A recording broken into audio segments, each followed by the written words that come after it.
This is Steve. He owns a restoration company making over $1 million every year. And he came to our Business Scaler Challenge wanting to grow it. So you're gonna get to see how we uncovered a massive opportunity to make money while his crews were sitting watching paint dry. So I'm gonna show you some moments from our one-on-one session where we uncovered this opportunity and figured out how we can capitalize on it. So at the end of the video, you'll have a pretty good idea of how you can do the same in your own business. The challenge for me is drywall work.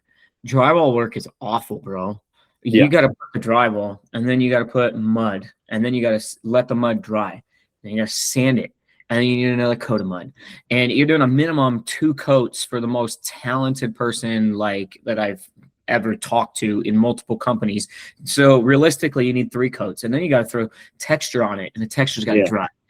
You know what I mean? And then you got to throw paint or primer. Primer's got to dry. That's a little quicker, and then you can finally do paint, and you can start cleaning up even if the paint's a little wet on the last step. But my point is, you got 4 or 5 steps that require drying. So I hate doing it. It's very hard for me to make a profit, even for insurance. And so one thing I'm highly considering is, can I get into a world where I can sub that out? Like, it's far better for me to sub that out to a company and they do all the waiting and the drying and all that crap. And so anyways, that's a challenge I'm currently trying to figure out. That would 100% be the case that I would recommend, is sub it out. But another thing we can do, since there's so much downtime, I think it's a perfect example. Like the explanation you just gave, I think it's a perfect one where you tell the homeowner, hey, look, we're going to have someone here sitting around for hours. What else do we need to do in your house? Like, is there anything you want improved? Because we're already here. We're already working here. Let's see what we can add on. That's an incredible thought. I've never thought of being just that bold and honest about it. Look, my guy's going to be sitting. So what other work do you need done? We can paint this, paint that. Exactly. Just about anything would be better than the guy sitting, right? Even if I'm not making the biggest profit, it takes that job and makes it more profitable in the long run. Something. It's something, because that's the thing is you tell them, hey, look, like I have a guy that's going to be sitting here. They're not going to be making any extra money. And so the thing is, you have the situation where you're kind of almost giving them the leverage, and you're kind of just telling them, like, hey, you have the advantage here. I have a guy that needs to sit at your house. What do you want done? And you essentially become like a cheaper handyman during those jobs. You know, if you don't want to sub it out, cool. If you want to sub it out, cool, sub it out. And that helps a lot with the insurance, because then you have somebody quoting you something, and you tell the insurance, hey, look, this is how much it costs. Here's my price. This is what I paid. Right. But if you're there and you're going to have a guy just sitting there, you just tell the customer, hey, look, like you get a really, really good construction worker in your house for this amount of hours. What do you need? You know, like I'm going to charge you like the bare minimum that I need for it. And that's it. And you just tell them, my friends, like, look, he can't make any other money, so I'll make it super cheap for you. What else do you want in your house? And you go more. 15 or 20% discount. Those are big discounts or something, right? I mean, you can give them a 80% discount on it. I probably could, because he's still there, because that's 20% more money being made. Because here's the thing, you're already profitable, essentially, right? Like, or that's the objective. As long as the insurance is not being a little explicit language, right? You should be profitable with him there. So anything we add on to it is just extra, right? Like let's just get more out of his time. And to your point, even if the insurance is being a jerk about it, like I can't control that. That's still the price I'm at, right? So if I could somehow add $200 to this, $600 to this, we're still doing much better.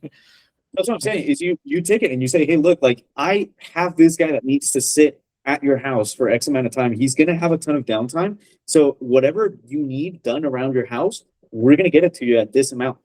And you can even go like, hey, if you want, we go through, do a whole house inspection while we're waiting for it to dry. And if there's any other issues, we let you know about it.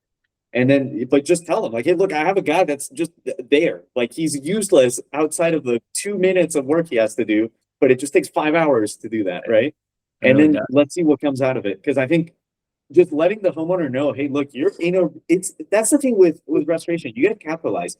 The homeowner has the greatest opportunity to upgrade their home at the cheapest price possible with you being there.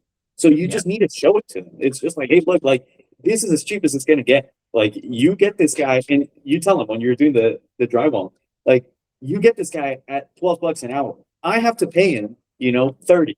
let's say, right? But you get them for 12. That's how much I'll charge you because I already have them sitting there. So it might as well, right?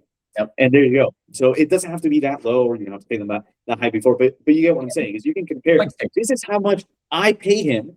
This is how much you would pay me, and you just make sure it's lower. So they are like, whoa, that's a great deal. And now they're adding maybe $300, $200 to a job that it would have been zero.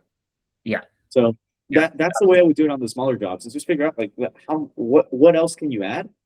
And the key is a lot of it is going to be cosmetic, because insurance is going to cover like the use of it, the usability of it. So you just figure out, okay, cosmetically, what can we do? Like, you want some? Is there something in your house that's ugly? Like, let's just get it done now because we're here. Go ahead.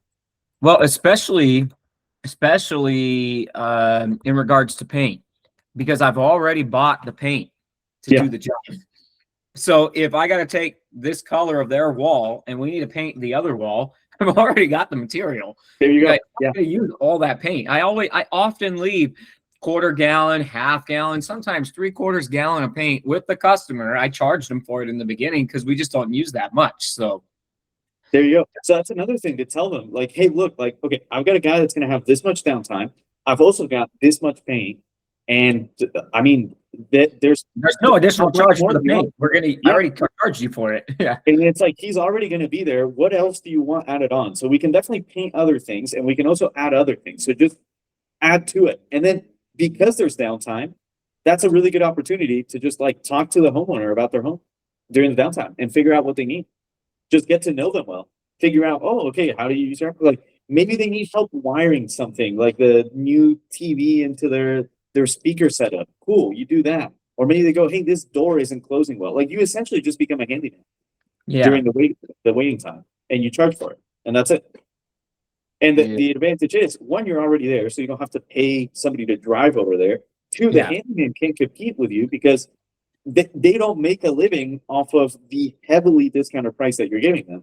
So for the customer, it's great because it's like you just went above and beyond. For you, it's great because, oh my God, we're making money off watching paint dry. So literally watching paint dry, and bro. You can also get funny with the customer with it. You can tell them like, hey, look, I have a guy that's going to sit here watching paint dry. Like, don't do that to him. Give him something to do. Like, he'll do something else. Just let us know, and we'll take care of it. That's so sweet. I mean, small thought that comes to my mind is, since we do gutters as well, we're like, hey, look, my guy's really good at gutters. Have you had your gutters inspected or cleaned out in the last few years?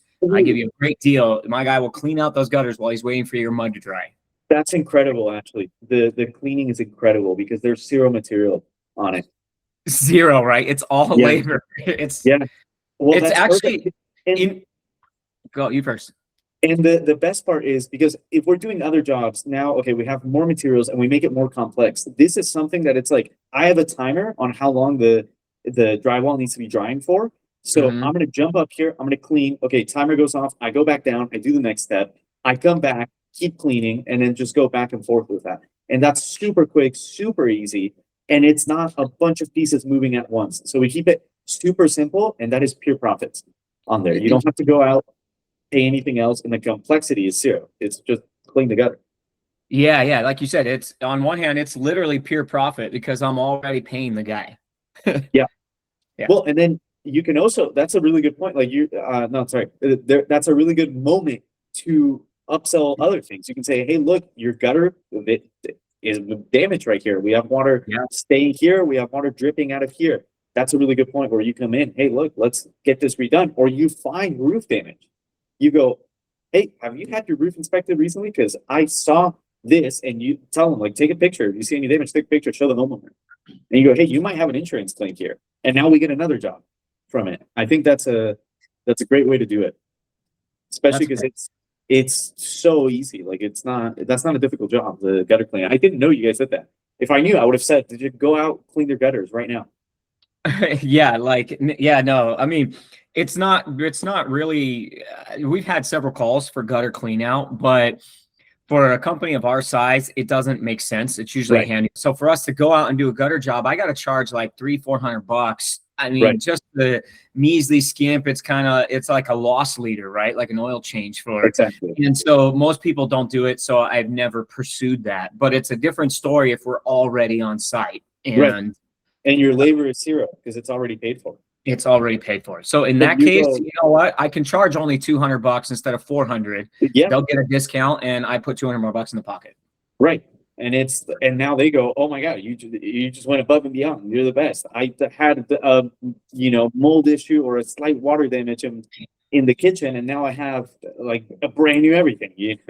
So you make a fantastic point. Being in Colorado Springs with the fact that hail hits so frequently. Yeah.